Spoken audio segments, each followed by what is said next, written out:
in grade 9. This is teacher Ronaldine saying, in TLE, we have knowledge, skills, and progress.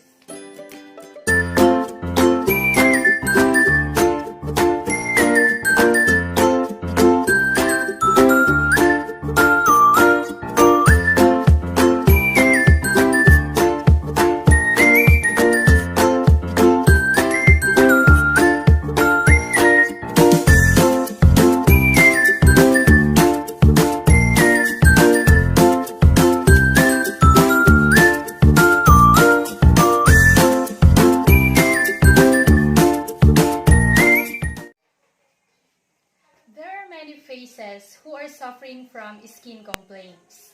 We have blackheads, whiteheads, pimples, and allergic reaction. But there are also faces who are in good condition. Speaking of good condition, last session we have discussed facial treatment, wherein it is one of the best ways to keep your skin in good condition. Today, we're gonna start at the basics. I'm gonna teach you how you can easily figure out and determine your skin type. Are you ready to determine your skin type? Let's find out. At the end of the lesson, you are able to do the following objectives. Identify client's skin type, perform the steps of the tissue paper test, and appreciate the value of determining skin type. Each person's skin is individual but tends to fall out into one of the 5 main types. We have the normal, the sensitive, the oily, dry, and combination skin, depending on the level of the activities of the sebaceous glands. Your skin condition will determine the texture of your skin and what kind of skincare treatment you need. Let's have first normal skin.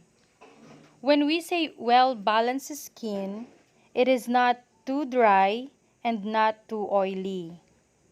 Normal skin has no or few imperfections. It has no severe sensitivity and a radiant complexion. Next is sensitive skin. It can show up as a redness, itching, burning, and dryness.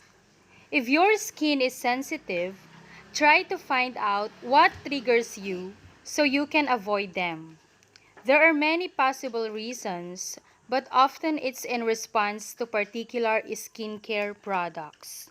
So in here, extra care must be given to this complexion. Next is oily skin. Oiliness can change depending upon the time of year or the weather. Things that can cause or worsen it include stress, heat, or too much humidity. If your skin is oily, you may have enlarged pores, dull or shiny, blackheads, pimples, or other blemishes.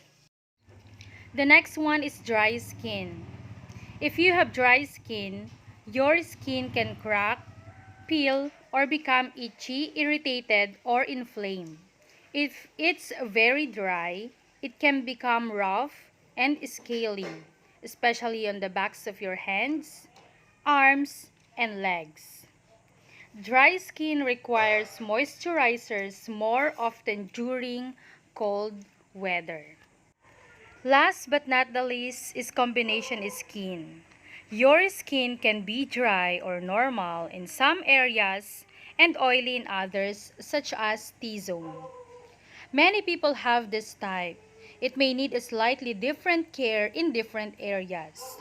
Combination skin can have pores that looks larger than normal because they are more open. Combination skin can have blackheads and shiny skin. And that composes the 5 main types of skin. We have normal skin, dry skin, oily skin, combination skin, and sensitive skin.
1 hour later.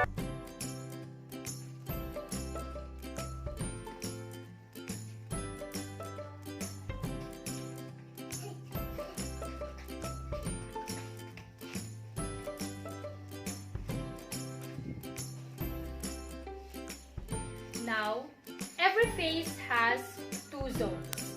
We have the T-zone and C-zone. What is this T-zone and C-zone?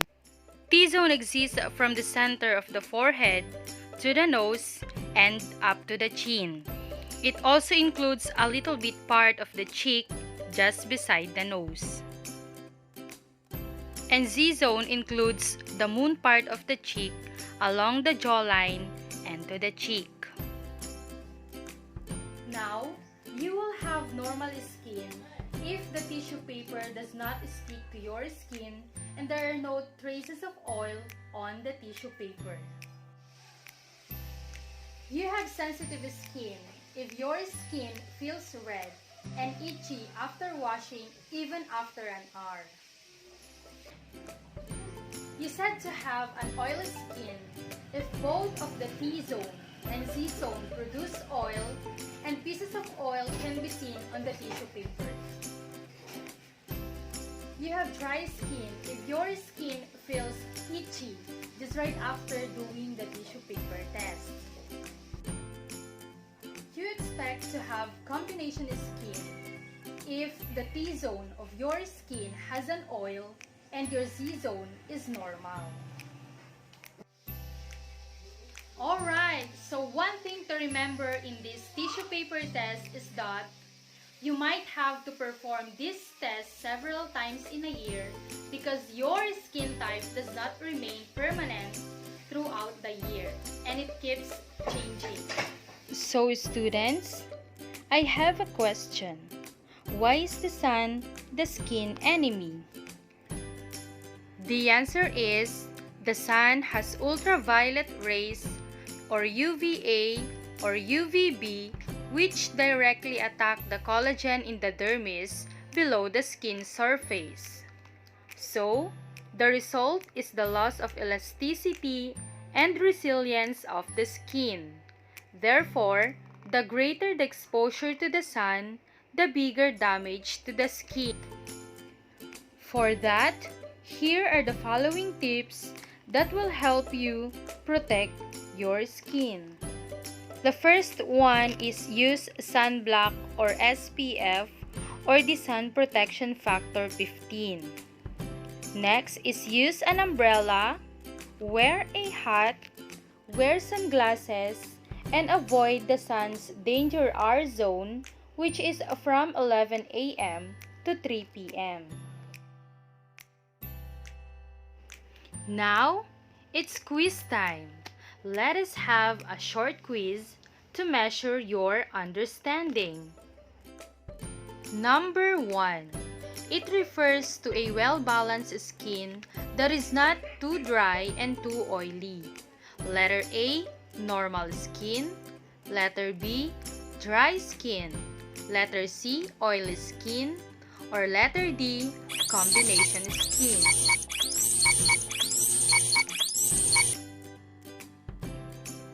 Number 2.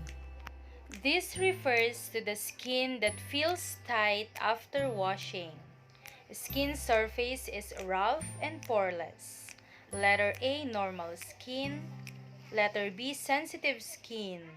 Letter C, dry skin. Or letter D, oily skin.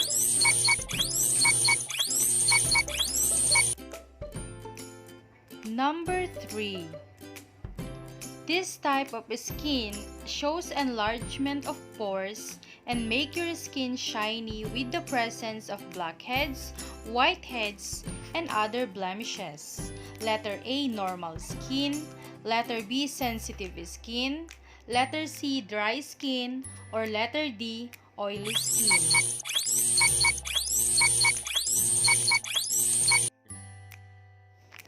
Number 4. It is a type of skin that feels itchy, turns red, and has a tendency for blotchiness. Letter A, combination skin.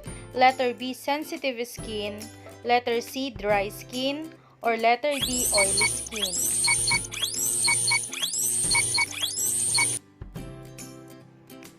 Last number is number 5.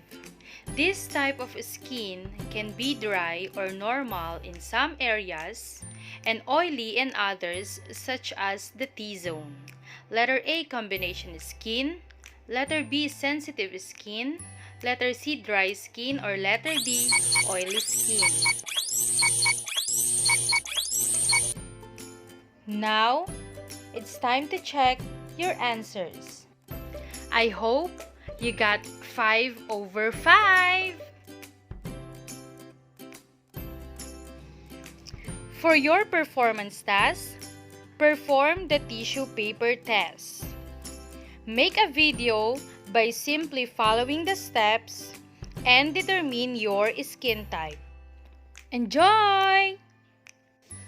So, I hope you will be able to determine your skin type and choose the right product according to your skin and make your skin radiant and youthful. Once again, this is Teacher Ronaldin saying in TLE, we have knowledge, skills, and progress.